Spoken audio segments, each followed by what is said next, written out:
자, 이 국민의당이 어제 창당대회를 열고 공식 출범했습니다. 더불어민주당을 탈당한 지 50일 만에 신당의 공동대표를 맡은 안철수 의원은 모든 것을 걸겠다며 지지를 호소했습니다.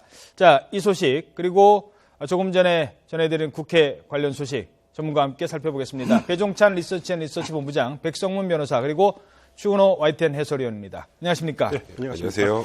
정의화 의장이 이제 더는 못 기다린다. 야당뿐만 아니라 여당 내 압력도 있고 지금 그렇게 생각을 하신 것 같아요? 그렇습니다. 지금 내일 본회의를 열겠다고 정의화 국회의장이 밝혔는데요. 지금 문제가 되고 있는 원샷법, 기억활력 제공 위한 특별법은 이미 상임위를 통과하고 법사위까지도 통과된 상태입니다. 예. 그래서 이거는 뭐 국회에서 자동적으로 본회의가 열리면은 자동적으로 처리가 될 수 있는 법안이고요. 내일 본회의가 열리면은 이 원샷법을 포함해서 이른바 법사위를 통과한 비쟁점 법안들은 자동적으로 이렇게 처리가 될 것으로 보입니다. 그런데 문제는 새누리당이 주장하고 있는 북한인권법에 대해서는 아직 합의가 안 된 상태이기 때문에 아직 상임위 통과가 안 된 상태이기 때문에 내일 본회의에서는 상정되지 않을 가능성이 커 보입니다. 지금 화면은 이 관련 화면이 아닙니다. 이 화면 좀 잠시 뒤에 얘기 나누겠습니다. 정의화 의장의 지금 입장이 그렇게 지금 내일로 딱 못 박은 이유가 일단 내일도 지나고 그러면요. 금요일 하루 지나고 나면 이제는 설날 연휴고요. 설 연휴 지나면 이제 거의 다 국회 2월도 거의 막판까지 가는 이런 상황에 몰리게 되지 않겠습니까? 이 시점과 내용이라고 봐야 될 것 같은데 특히 설 명절 연휴를 임박해 있습니다. 그렇다면 만약에 설 민심에서 아무런 어떤 경제 관련 법안이 통과되지 않는 19대 국회의 모습을 보면 상당히 또 실망스러울 수밖에 없는 것이거든요. 그러한 어떤 19대 국회 평가에 있어서 정의화 국회의장 또 비켜갈 수 없는 부분이고요.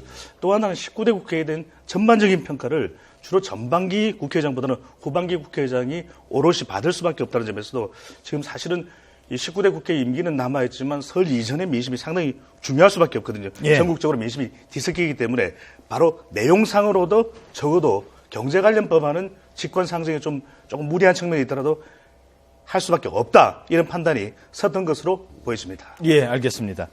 자, 그러면 요 얘기는 또 나눠보도록 하고요. 어제 국민의당 창당이 있었는데요. 그 현장 영상으로 보고 정치권 얘기 계속 이어가도록 하겠습니다.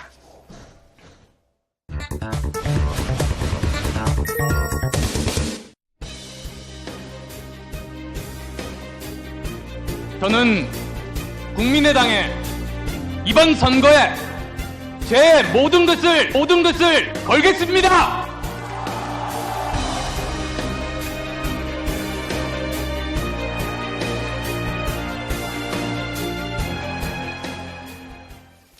제 모든 것을 걸겠습니다. 아마 최근에 들어본 안철수 의원의 목소리 중에 제일 컸던 목소리 같아요. 그렇습니다. 모든 것을 걸겠다라고 표현을 했고 또 어떻게 보면은 이번이 마지막 기회일지도 모른다 이런 표현까지도 썼습니다. 그렇죠. 이번 총선이 안철수 대표가요.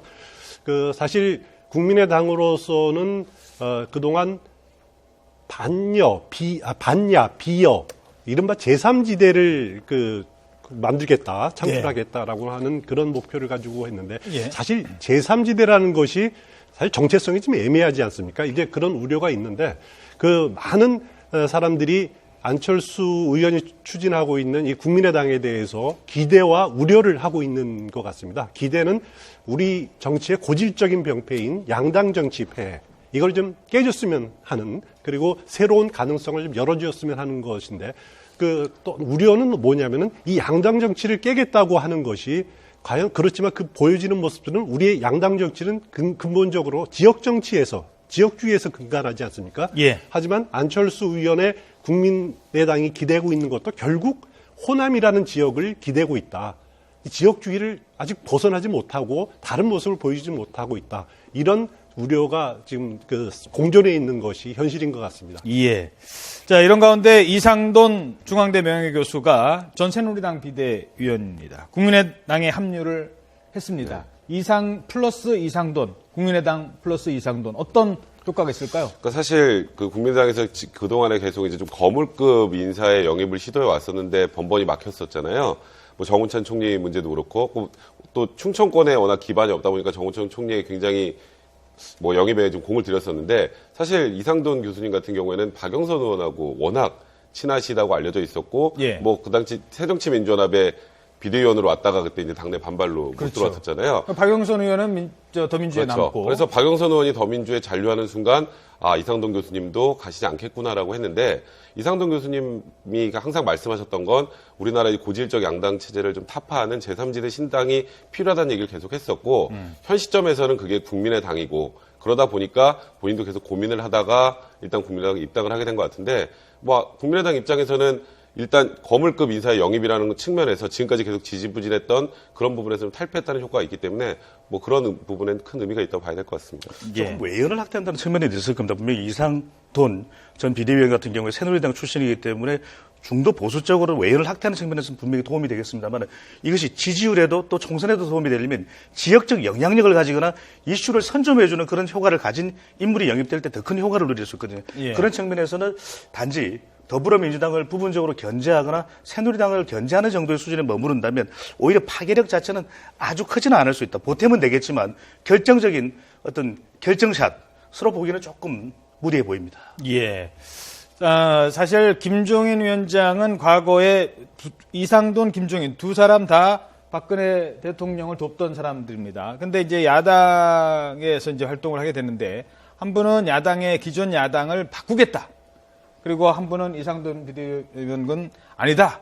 새로운 당을 만들어서 거기서 제3지대에서 시작을 해야 된다라는 두 사람의 입장이 항상 그렇게 달랐답니다. 그렇습니다. 제 갈 길은 이제 가는 것 같습니다. 그렇습니다. 예, 그 두 분은 박근혜 캠프 지난 그 대통령 선거 과정에서 박근혜 캠프에서 이상돈 그 교수 경우에는 그 새누리당의 비대위원을 했었죠. 그리고 김종인 그 위원장은 국민행복위원장을 맡았습니다. 둘이 같은 일을 했었는데 지금은 이제 제 갈 길을 가는 것 같습니다.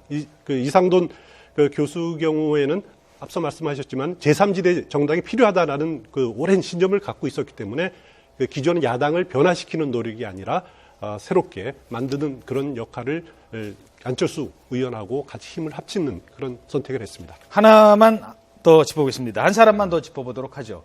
정동영 전 의원에 대한 인재 영입 제안을 했답니다. 그리고 어느 정도 일단 민주당으로는 더민주로는 돌아가지 않겠다라고 했기 때문에 갈 곳은 현재로서는 국민의당이 제일 강해 보입니다. 이렇게 되면 천정배 의원 호남, 전남, 전북은 정동영, 그리고 수도권은 안철수, 김한길 이렇게 이제 각자 지역을 맡아서 가는 것 아니냐라는 구도도 지금 나오고 있는데 그건 어떻게 보십니까? 설날이 다가오고 있거든요. 호남 민심을 지역적 기반으로 해야 또 나름의 총선에서 성과를 얻을 수 있는 것이 국민의당의 지금 상황 또 처지라고 할 수 있습니다. 그렇다면은 전북을 대표하고 영향력을 행사해 줄 수 있는 그런 정동영 전 대표 대선 후보였지 않습니까? 그러한 어떤 상징적 영향력뿐만 아니라 실질적 지역 내의 영향력도 상당하다고 볼 수 있다면 경쟁자로 두는 것보다는 영입을 시키는 것이 국민의당의 호남에서의 어떤 압도적인 영향력을 조금만 더 키워나가는데 보탬이 될 수 있습니다. 그런데 지금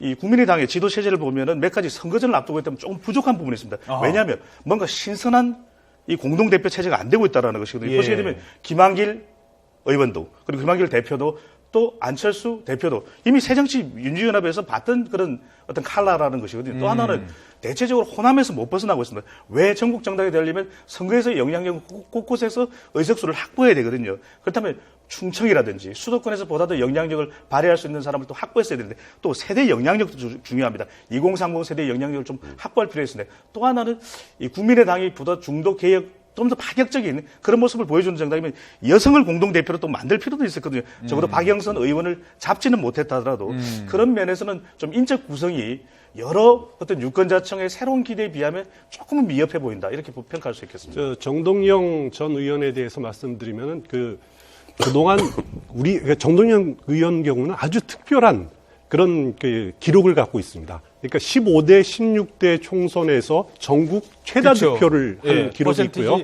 70%가 넘었죠 그때? 89%입니다. 89%. 거의 90%에 예. 가까운 기록을 갖고 있고 전주 덕진이었죠. 예. 그리고 18대 총선에서는 무소속으로 또.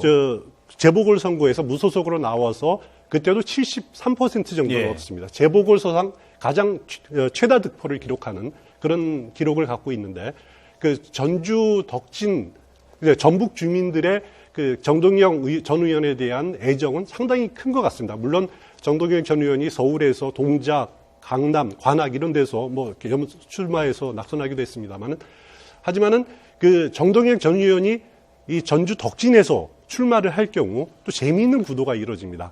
여기엔 지금 현재 의원이 김성주 의원이 더불어민주당 현역 의원인데요. 예. 전주고등학교, 서울대 국사학과 그 정동영 의원하고 고등학교, 대학교 과 후배입니다. 아하. 그런 인연이 있고요. 예. 그리고 국민의당은 김근식 경남대 교수가 이미 출마를 선언한 지역이기 때문에 만약에 정동영 의원이 국민의당에 합류할지 저는 개인적으로 무소속으로 나올 거라고 보는데 예. 무소속으로 나온다면 아주 재미있는 선거 구도가 전주 덕진에서 이뤄질 것 같습니다. 예. 알겠습니다.